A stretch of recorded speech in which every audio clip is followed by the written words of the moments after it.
Beautiful group you are. Yeah, good thought.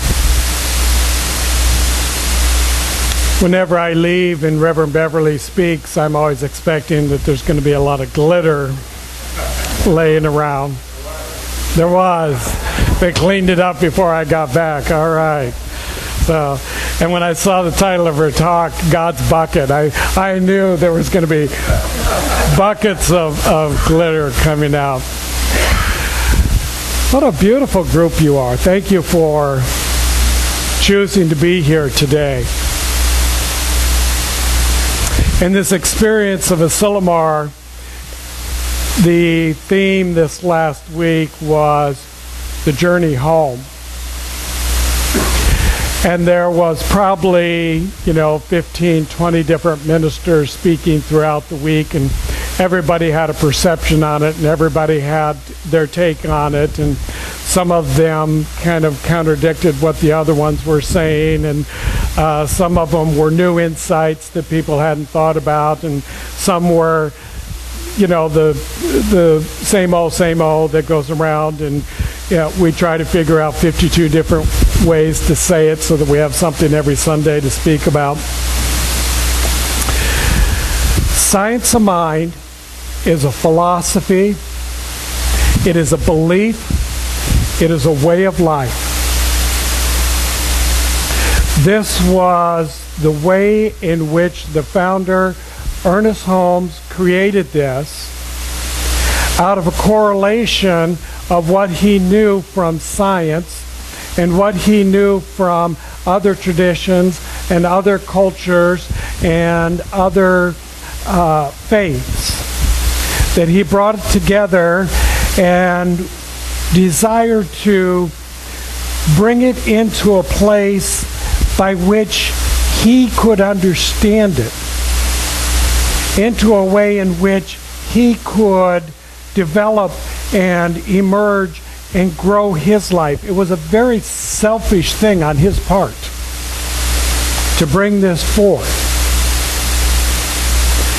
And he was gifted and blessed that it became something that many other people wanted to learn and understand and desire as they saw the way in which his life began to emerge and grow and expand into the magnificence and the wonderment that is available to each and every one of us. And the question was raised this week often during the talks. It's like, why science of mind? Why this idea of religious science? Why this locations that we call Center for Spiritual Living, that we used to call the Church of Religious Science or the Spiritual Enrichment Center? What difference does it make what you call it if you are able to bring it into your heart and your soul and your body and your mind and then live it? We all have a philosophy. A philosophy is nothing more than your opinion about something. And we all have opinions. If there are 60 of us in this room, there are 60 different opinions about what's going on right now in this moment. Trust me, because as people are leaving and they tell me what they heard on a Sunday, I know that you're all hearing from the ears and from the perspective and from the place in which you are at. And it had very little with what I had to say.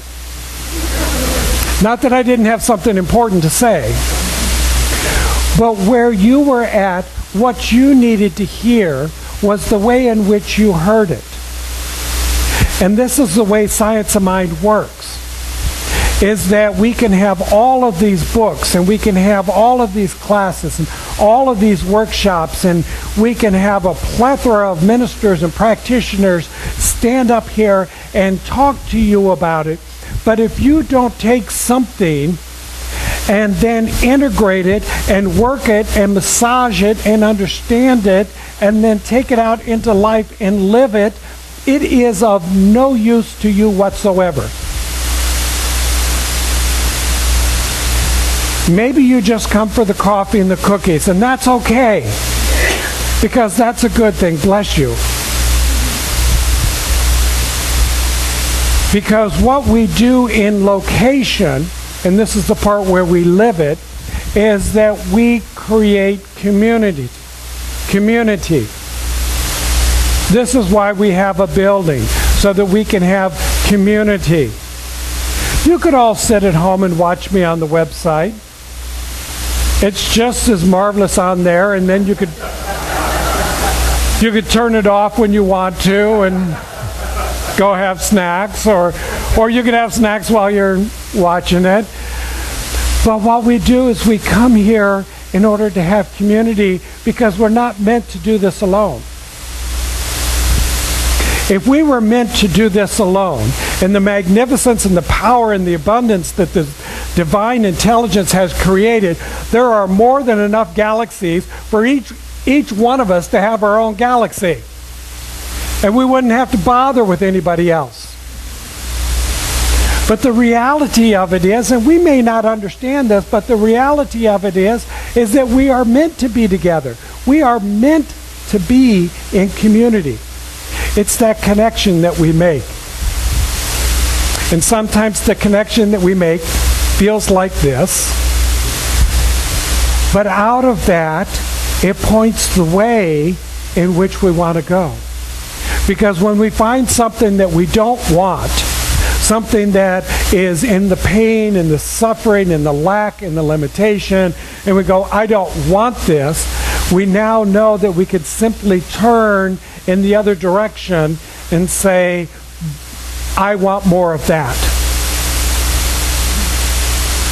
Somebody used the reference this week from the movie Harry Meets Sally, and the whole series where she goes through the orgasm, and the lady at the restaurant says, I want whatever she's having. I want some of that. So as we're growing in this consciousness, as we're bringing joy and abundance and prosperity and healing into our life, and we're walking around on this planet in the midst of chaos that's going on everywhere, and yet we have that presence and the calmness to know who we are. People are looking at that and they're saying, I want some of that. How many of us are courageous and bold enough to say, then show up with me at the Center for Spiritual Living, because that's where I picked it up.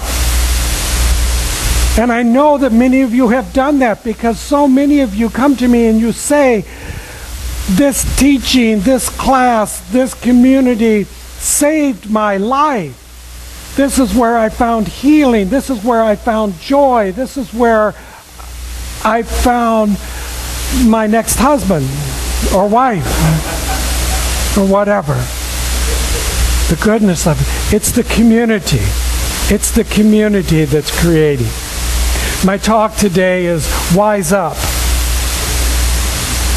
During the week, actually, people said, no, it's more about wise act, or something to that phrase. Wise up. Wise up to what?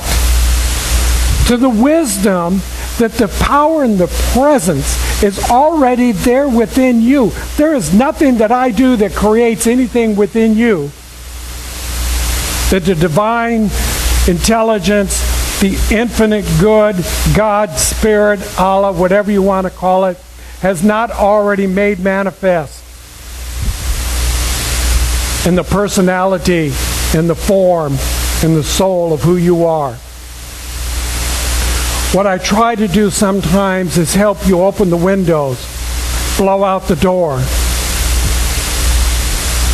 become that which you are designed and destined to be.